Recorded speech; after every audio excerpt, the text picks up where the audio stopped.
since early Saturday morning, and you mentioned in this shooting today, one person is dead and another person is recovering in the hospital in critical condition tonight.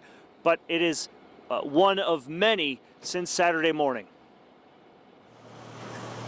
Monday afternoon was the latest shooting after a violent weekend. We have not taken anybody into custody. We haven't detained anyone.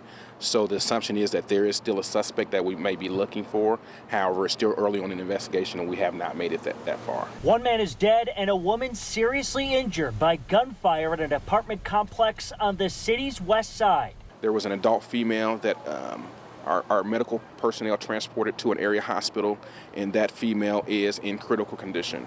This was the fifth shooting of the day across Indianapolis. It follows up a weekend where IMPD responded to more than a dozen non-fatal shootings. Ultimately, our detectives are looking to identify those people who are committing violent crime. That's our top priority. So identifying those people who are committing violent crime, those people who are perpetuating the ability for others to commit violent crime.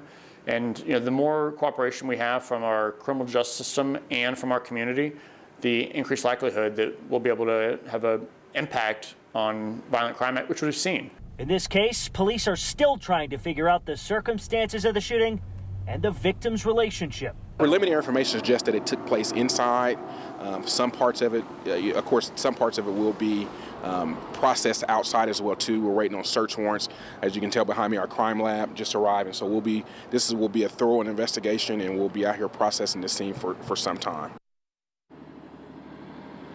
And actually, this afternoon, IMPD announced the arrest of a 23-year-old Deshaun Ford for one of those non-fatal shootings. In that shooting that occurred yesterday morning, he allegedly shot a man at his house in an attempted robbery. Ford was arrested for battery with a deadly weapon, burglary, and possession of marijuana. All right, John, thank you so much. We always know one is too many, but these are just really, really adding up.